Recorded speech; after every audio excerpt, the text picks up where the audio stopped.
Howdy folks, after what I think were a few relatively quiet years for RTS games, it seems like 2022 is going to be absolutely nuts.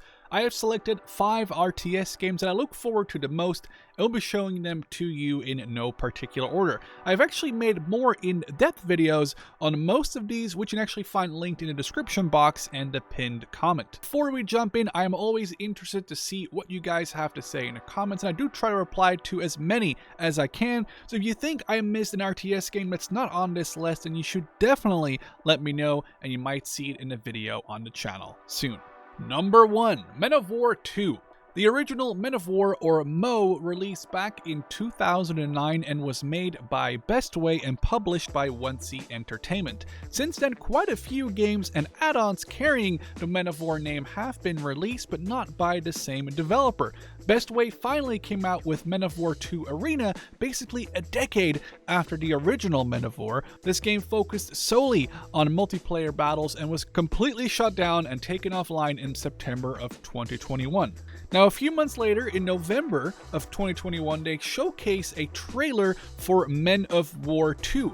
This is going to have, unlike Arena, single-player campaigns and not just focus on the PvP multiplayer. So far, the game will launch with 2 campaigns, a Soviet and an American one. Now, maybe down the line we will see a German one, but definitely not at release. A very interesting feature is the quote regarding the biggest multiplayer and co-op modes in the franchise's history. Until now, unmodded Men of War games could host up to 8 players in a co-op game and up to 16 players in 8v8 multiplayer battles. Hopefully this means we get to see even larger games with more carnage and bigger battles. As is the tradition in Men of War games, everything will be destructible, and you can use over 300 vehicles from 3 factions: the Soviet Union, the United States, and Germany, allowing you to send a varied roster of units to war. What I think really extended Men of War Assault Squad 2's lifetime was the integrated Steam Workshop support, and also here the developers have said they will be including an editor as well as this workshop integration, which is great news for the community for the years to come. Personally, I look really forward to checking out a new Men of War game, especially because this means Call to Arms Gates of Hell gets some competition, and usually it's in the consumers' and players' benefit that happens. Number 2, Broken Arrow. This game came out of absolutely nowhere back in May of 2021 when Slytherin, the game's publisher, uploaded the reveal trailer using footage that was all captured in-engine. My jaw dropped and I had trouble picking it up for a few days after seeing that initial trailer.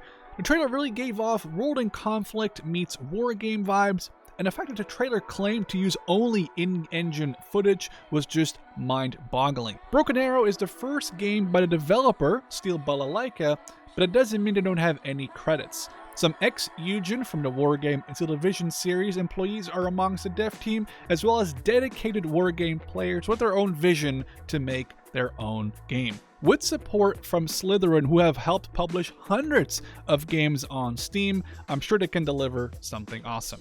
I've actually done 2 videos on Broken Arrow, one talking about and breaking down the gameplay, with another one going in depth with their unit builder and customization. This feature that I look forward to the most is actually the deck and unit customization.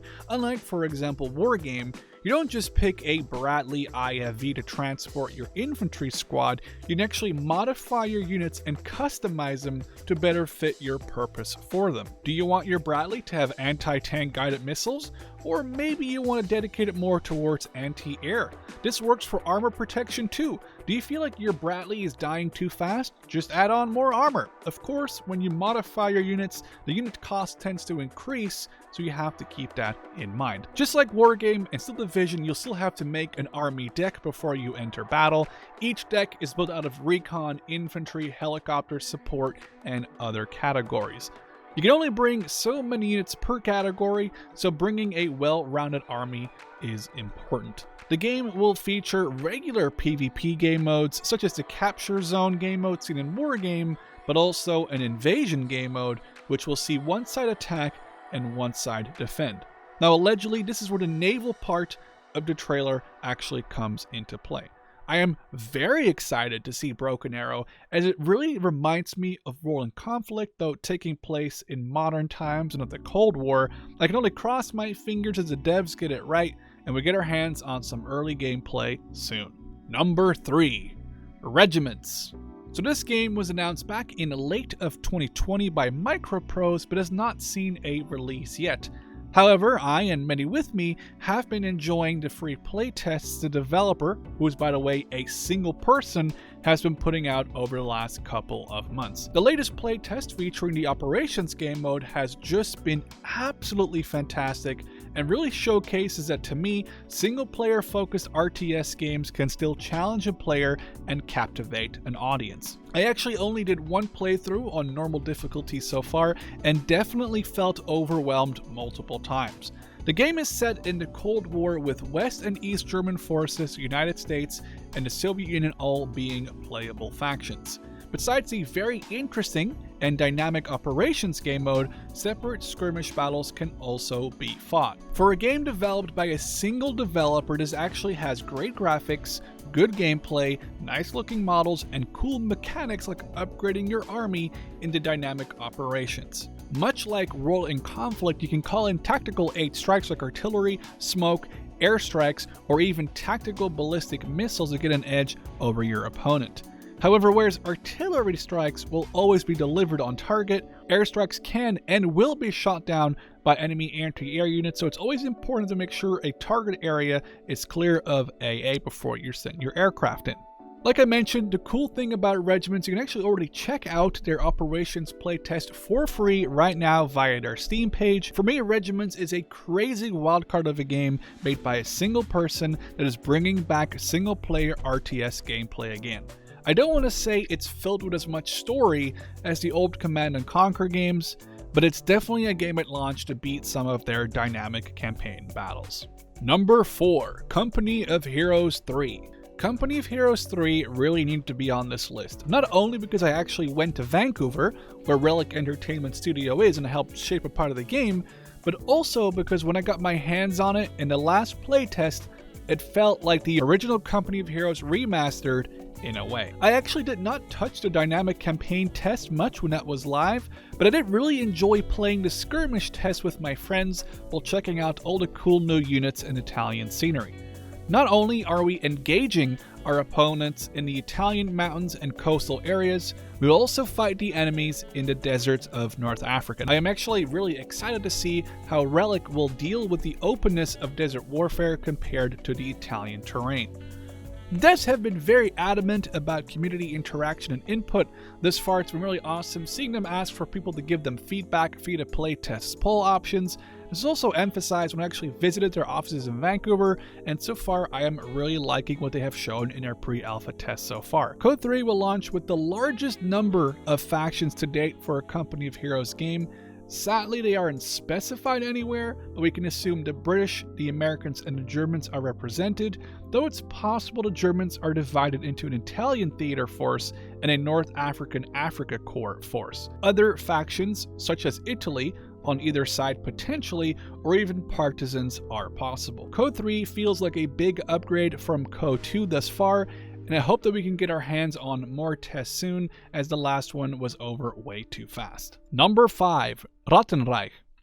Last but not least, this might be the most impressive game on the list if the devs manage to make everything happen the way they say they are. Simply said, Ratten Reich is like Men of War meets Company of Heroes meets Battlefield 1.